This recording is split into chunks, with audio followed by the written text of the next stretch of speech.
The movie is divided into three stories, all of which revolve around mighty kings. In the first story, we are taken to a kingdom named Longtrellis, where the king and the queen happily reside. They are very popular among the common folks because of their kind-hearted and selfless natures. It's almost like a fairy tale story, with almost like fairy tale good things in the bad ends. However, there is one small problem. Due to an extremely rare medical conditions, the queen is told that she'll never become a mother. The king tried everything to make her better. He summoned the best doctors from far away lands, conducted expensive rituals, prayed to God day and night. But to no avail, no one has ever come close to diagnosing her condition. Because of this, the queen starts plunging into a state of depression. She also becomes more aggressive, constantly getting into arguments, throwing things around like 10-year-old. But little did she know that her life is about to change dramatically. One night, a mysterious man in black robe comes to a castle claiming that he can cure the queen. This leaves the royal couple stunned, and the king angrily asks if he's joking. The mysterious man replies that the queen can surely have a baby, but for that, the king has to go through a lot of trouble. He may even have to endure a pain. The following, this man reveals that has been curing people using his vast knowledge of nature. He explains that nature should always be in balance. If someone desires a life, they will have to sacrifice one of. The king and the queen, both fascinated and horrified by his words, they cannot believe that sacrificing a life is the only way to solve their problem. But due to their desperation, they agree. Go ahead, kill one of the persons. We don't even know their names. With this, the strange man starts describing the unusual process. According to him, the cure to the queen's illness lies within a sea monster's heart. The king will have to find it, slay it, and extract its heart, then an unmarried and pure lady will prepare it before being given to the queen for consumption. The strange man is adamant that will solve her pregnancy problem. The next day, the king embarks on his mission to find the sea monster. He locates it in his pants, not in a nearby river, waits for it to fall asleep, and still healthily enters the water to launch his attack. The king then stabs the monster with a sword, puncturing its vital organs. But in the trying tussle, he's tossed around like a ragdoll. At the end of the encounter, the beast is slain and the king is left with fatal injuries. Before he passes away, though, he manages to extract the heart from the monster. The following, this dejected queen carries the heart and lives hopeful that the sacrifice will come to fruition. In the next scene, a pure unmarried maid is discovered in the castle and she has chosen to prepare the heart, but while cooking, she experiences weird sensations and unexpectedly becomes pregnant. When the queen gives prepared heart, she also becomes pregnant, bringing joy to the kingdom. 9 months later, both women gave birth to their sons. At the same time, it's almost as if they are twins. The queen names her son Elias, whereas the maid's son is Jonah. Fast forward 16 years, the boys have become adults. Their hair is white tone, represents the sea monster's heritage, and they share a deep and unbreakable bond of friendship. They're even capable of breathing underwater just like a fish. However, the queen doesn't like her son Elias spending time with the maid's son, Jonah. She constantly chastises him to make better friends, but he pays no heed to her words. When nothing works, the queen threatens the maid to keep her son away from Elias. Failing to do so will result into expulsion of both from the kingdom. But despite the stern warning, the boys continue meeting each other. One day, they decide to pull a prank on the queen. Jonah wears Elias' clothing and pretends to be her son, but unfortunately, she quickly finds out about it. This is a punishment. She exiles Jonah from the kingdom. A heartbroken Elias tries his best to stop him, but no avail before leaving, though Jonah cuts off a tree with his knife, allowing water to flow from it. Tells Elias that he will be safe sound as long as the water is clean. What after this? The two bid an emotional goodbye, promising to meet each other from that day onwards. Elias regularly inspects the tree to see. The first few weeks nothing happens, but the water suddenly returns red. Realizing that his friend is in danger. Elias quickly leaves the kingdom without informing his mother. After days of intense search, he finally arrives at Jonah's house. The latter has married a beautiful young woman who immediately hugs Elias, making mistake him for her husband.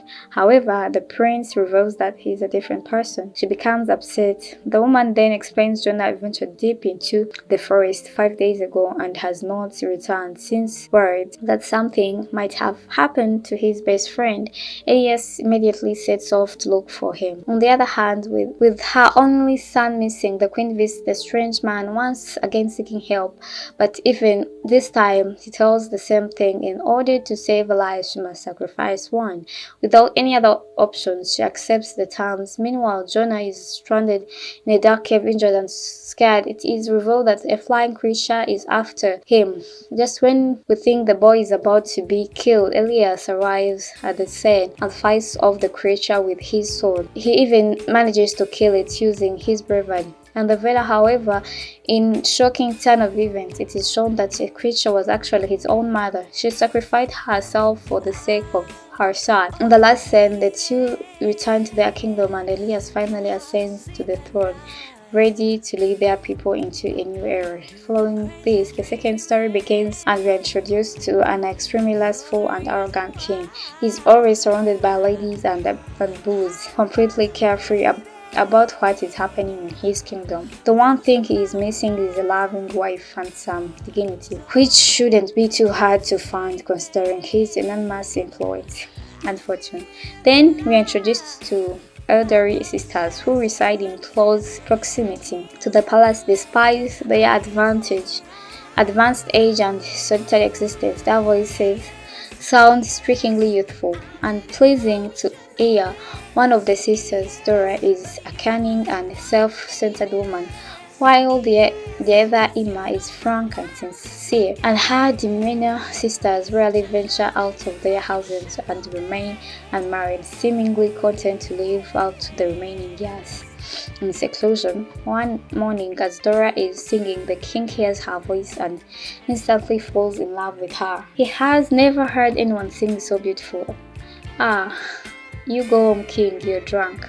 So he arrives outside her house hoping to see her in person. However, when the king knocks on the door, the sisters panic, not wanting to expose their real appearance. They frantically think of an excuse and Dora requests the king to come back in a week, saying she will be more comfortable then than smitten by her voice. Once again, delightfully agrees. As the day of the king's visit approaches, Dora and Emo work tirelessly to make their fingers look young and beautiful. Dora tries covering her fingers with hers, but no avail, they will look wrinkled, and old Emma, on the other hand, has put her finger in her mouth for many days and it looks quite good and young. When the king arrives, Dora nervously presents Emma's finger as her own, hoping to deceive him. To her surprise, the king is completely smitten by the young and beautiful finger and believes that he has found the love of his life. "I just love fingers." However, the sisters are not out of danger yet.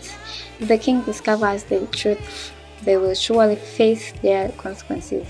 So after much deliberation, Dora proposes a condition to the king. She will only sleep with him if it is in complete darkness, and the king agrees. "I'm blackout right now," says the king.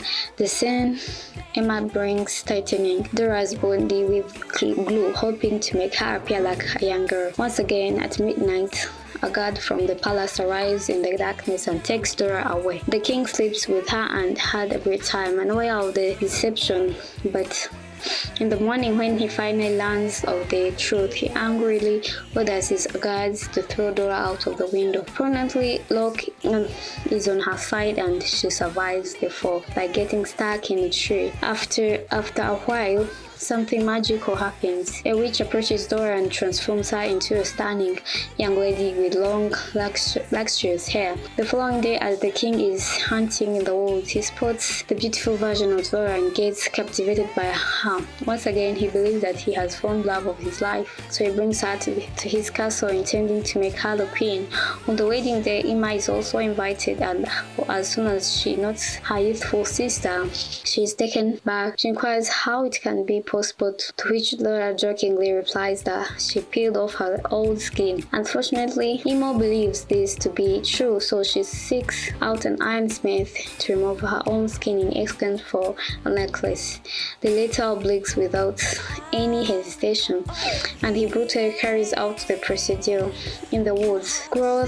After a while, Emma returns to the castle all blooded and weak. She soon passes away due to her injuries. Even her sister Dora doesn't get a happy ending, as the magic begins to fade and she slowly reverts into her old self. Not wanting to cause any further problems, she runs away from her own wedding, never to be seen again. The moral of that is never try to please an alcoholic. In the sad story, the king is extremely childish and strange. His wife died long ago, and the only person left in the family is an unmarried daughter. But for some reason, he doesn't love her wholeheartedly. One day, the king notices a parasitic insect feeding on his hand, and instead of swatting it away, he allows it to continue feels good. He even takes the strategic decision to keep the parasite in a glass box. As time passes, the insect grows larger and more menacing. The king becomes so engrossed with it that he neglects his daughter's well-being. One day, the beloved parasite falls sick and passes away. Unable to divert his mind from the strategy, the king finally decides to marry his daughter Violet. Wait, what? He decides to host a grand competition with the winner earning honor of marrying the princess. Oh, he's not me. Okay. The latter is both excited and appreciative about the idea. She had never hoped to find love of her own terms. Nevertheless, she agrees to participate, and the news spread through the kingdom. Surprisingly, the king peels out the dead parasite skin and displays it in his palace. Then he announces that whosoever can guess the name of the insect will win its Douglas. He named him to Douglas because I love him so much. Hundreds of people flood the palace hopeful that they can marry the princess. However, none possesses the wisdom to know how to guess the mysterious insect's name. This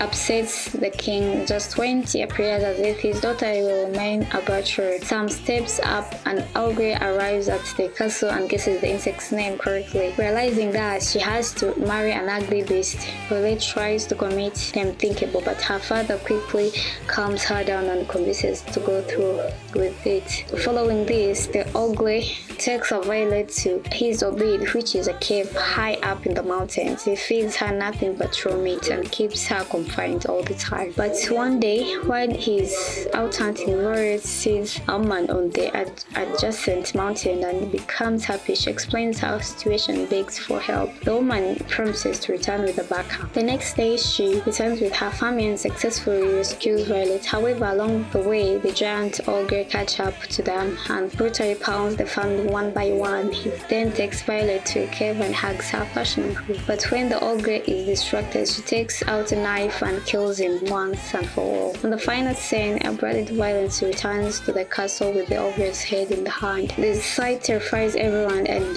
the king falls to his knees, asks for forgiveness. Violet simply says, "This is the husband we chose," and she starts crying. The story and the entire movie ends as Violet is appointed as the queen of the kingdom. Yet one doesn't have a moral. That was about it. Subscribe for more videos like this, turn into a notification, and leave a like to help the channel. Thank you for watching.